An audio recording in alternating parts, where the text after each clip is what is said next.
Colombia में राहुल गांधी ने बयान दिया था कि आरएसएस की विचारधारा में कायरता है, ये कमजोर लोगों को मारते हैं और ताकतवर लोगों से दूर भागते हैं। इस पर अनिल विज ने कांग्रेस को अंग्रेजों की औलाद बताकर एक बारी फिर राजनीतिक गलियारों में हलचल मचा दी है।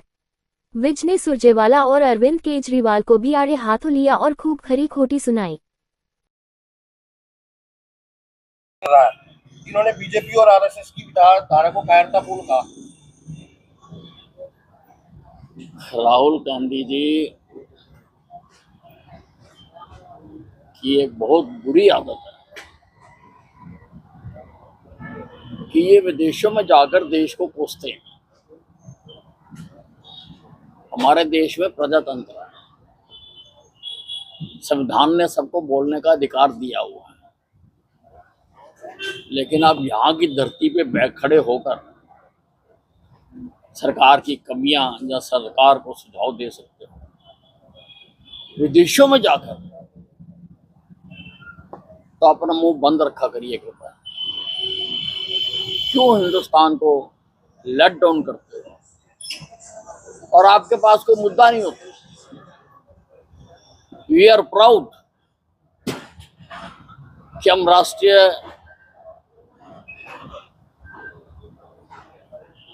वी आर प्राउड कि हम आरएसएस से जुड़े हुए लोग हैं। हमें मार्गदर्शन मिलता है, राष्ट्रीयता का मार्गदर्शन मिलता है, चरित्र निर्माण का मार्गदर्शन मिलता है, और फिर इतनी बड़ी संस्था, विश्व की सबसे बड़ी संस्था हमारे साथ खड़ी रहती है।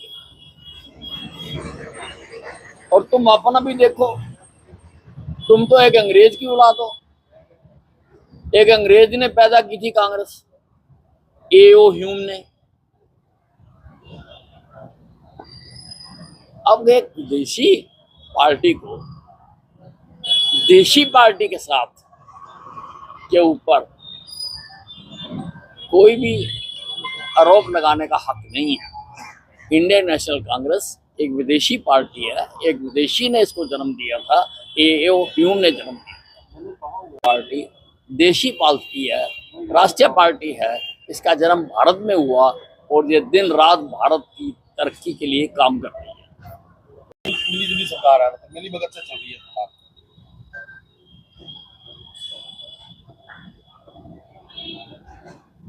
मैं केजरीवाल जी से कहूँगा, आप अपनी पार्टी के प्रमुख हो, आप इधर उधर की बात ना करना। ये देख तेरे पंजाब में क्या हुआ, वहां लोगों की क्या हाल है, क्यों बेहाल है, उसका कर ले ख्याल। तो इधर उधर ना भटक, पंजाब का कर ले ख्याल। किया है कि हर रोज किसानों को धोखे से सताना है, कर्ज में धकेल खेती किसानी निपटाना है, एमएसपी का झूठा गाना है, खूब लूट मचाना है। हरियाणा में भाजपा मित्रों का यही काम है। सुरजेवाला जी हताश कवि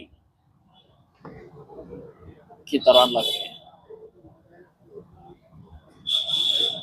जिस प्रकार से डिप्रेशन में आदमी गीत गाता है या कविता लिखता है, अच्छी बात है, ये भी एक स्टेज होती है। उनकी शिग्र आ गई। जितना हितकारी भारतीय जनता पार्टी की डबल इंजन की सरकार किसानों के लिए है, उससे पहले आज तक किसी सरकारों ने किसानों की तरफ इतना ध्यान नहीं दिया। अब चाहे हमारी केंद्र सरकार है और चाहे हमारी प्रदेश सरकार है, अब खरीदारी हो रही है और पूरी तरह से पारदर्शी पोर्टल पर डालकर खरीदारी हो रही है और किसानों के खेतों में, किसानों के खातों में डायरेक्ट पैसा जा रहा है। याद तो करो सुरजेवाला जी, आपके राज में क्या होता था? किसानों को आड़तियों से अपने पैसे निकलवाने के लिए कितनी कितनी जिंदगियां रोलनी पड़ती थी। थोड़ा याद कर लो, याद करने के बाद ही बोलो।